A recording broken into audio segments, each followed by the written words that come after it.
boarding ship for the Battle of Normandy. The Army group carrying out the assault is made up of British, Canadian and American forces. From south of England ports go Monty's invasion men to spring their surprise on von Rundstedt's Nazis.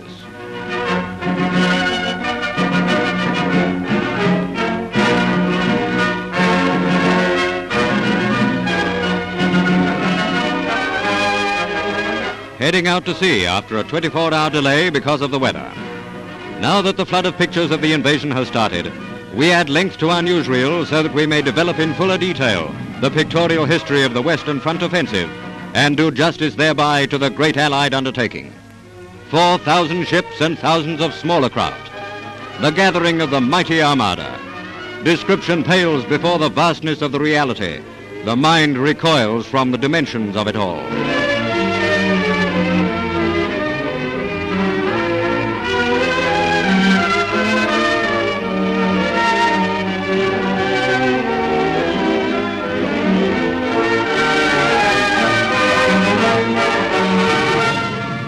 How amazing it is to think that from the very part of France to which they go, William I launched his assault for the Norman conquest of England in 1066, the one date in the history books most of us remember.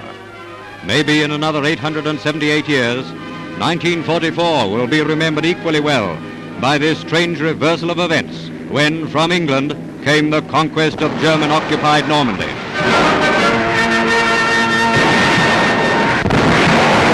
Warships of the Royal Navy with units of the Canadian and United States Navies ranged their main armor on the coastal batteries.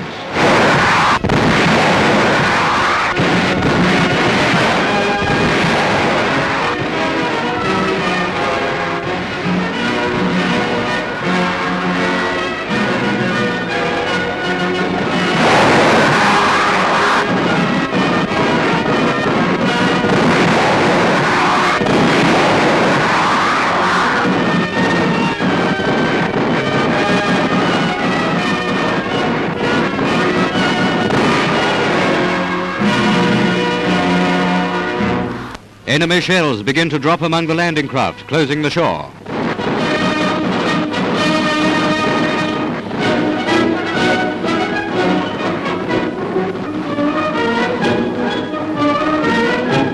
Beachheads are established. Across the broad expanse of sea, reaching to the distant misty horizon, the bridge of ships and landing craft, which has its abutment on the shores of England.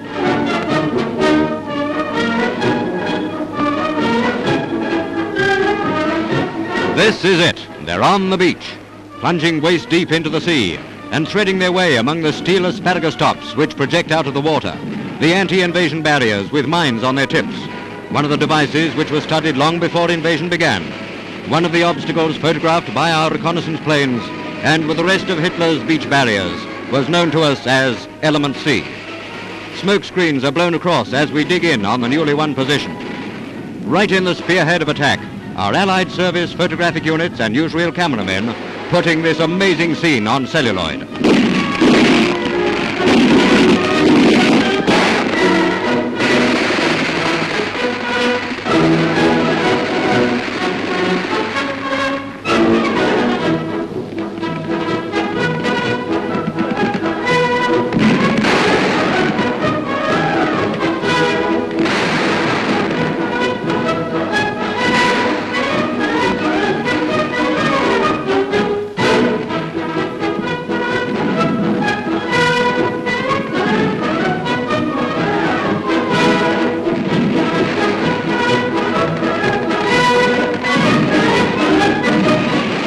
First casualties are brought out to the waiting ships.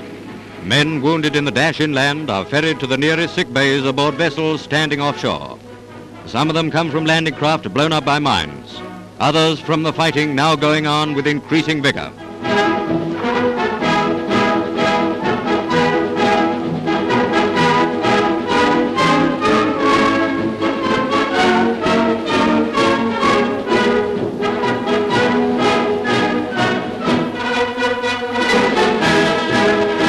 This is the English side of the channel.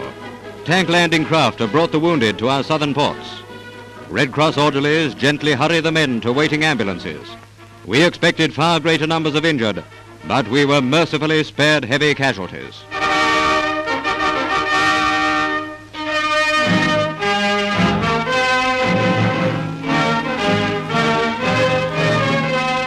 With characteristic brilliance, the Navy keeps up its cross-channel service. Another miracle of work in which Canada and the United States shared right nobly. We're heading out again to the Normandy coast now, shrouded with a smoke pall from the raging battle.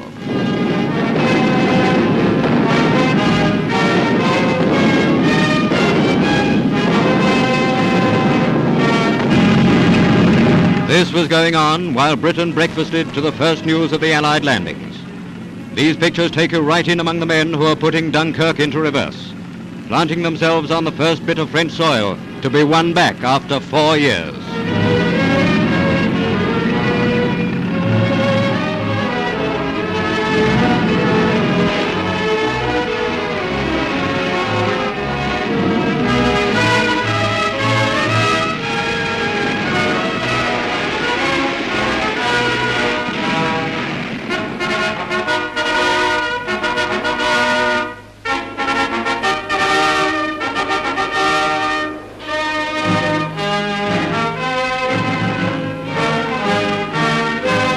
According to the sign on the platform, this is the railway station of Bernier, a township hard to find on the map, but our lads got there just the same.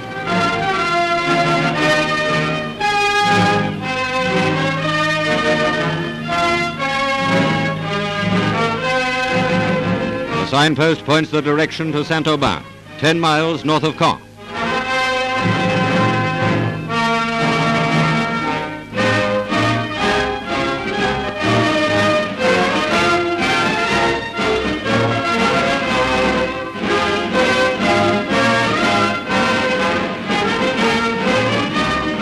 Tanks begin to rumble ashore as our bridgeheads are extended. Armour for the assault and capture of Bayeux and the heavy fighting around Caen. Stiffening of resistance was to be expected. A Boche with his face bashed about a bit joins the gang of his fellow countrymen taken prisoner. Just a few chipped off Hitler's army of occupation, for whom the invasion bell tolls.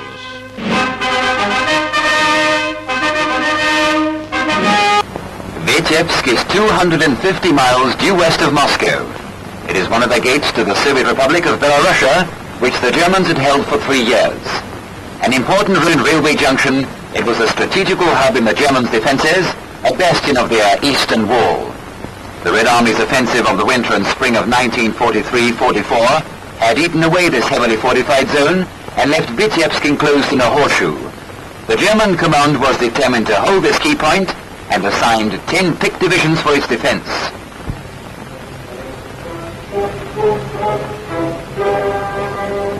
The Vitebsk bastion had to be reduced as a preliminary to the liberation of Soviet Belarus, and in the early summer of this year, the Red Army massed troops and armament for its assault.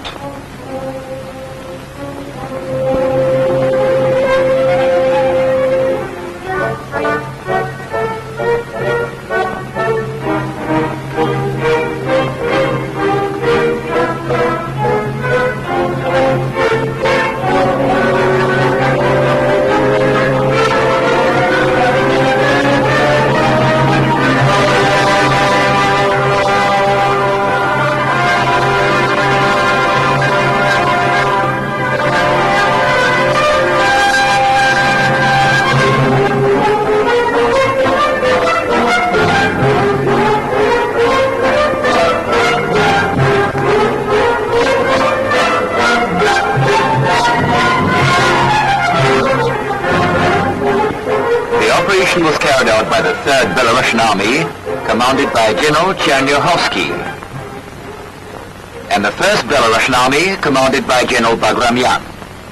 Their task was to break through this heavily fortified zone, extending to a great depth, surround and annihilate the German forces holding it, and recover the city of Vitebsk. June the 23rd, at 1 and the same hour, from the south and the northwest, the Soviet batteries launched a fiery inferno at the Germans' positions.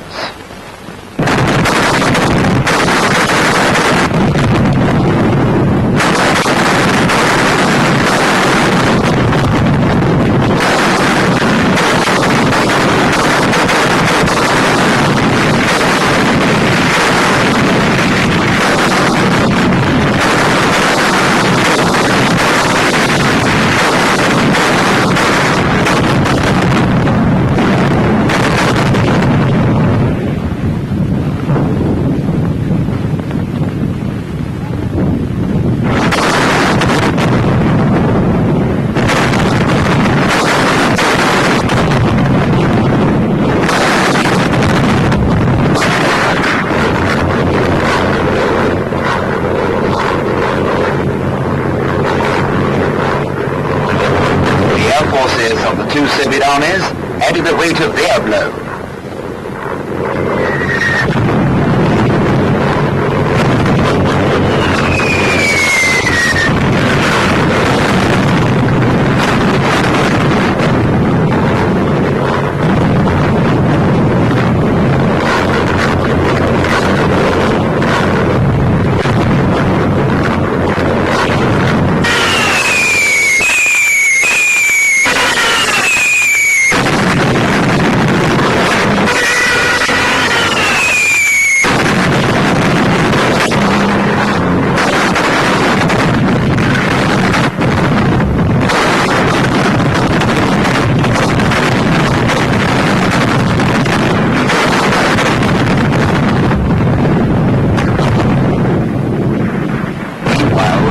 Infantry waited, taut and tense, to take their part in the action.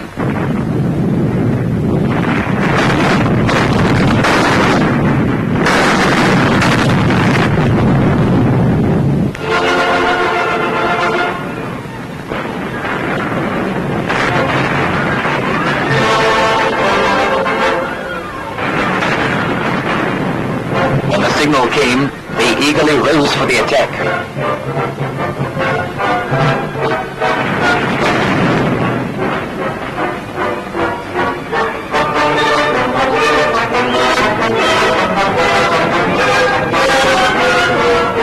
Soviet tanks sped forward to pour into the breaches blasted in the Germans' defences by artillery and aircraft.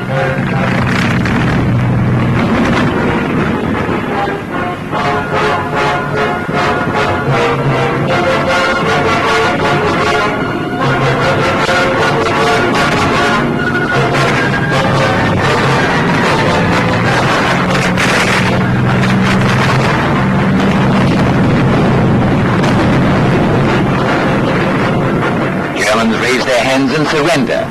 These are only the first trickle of what is going to be a tremendous haul of prisoners.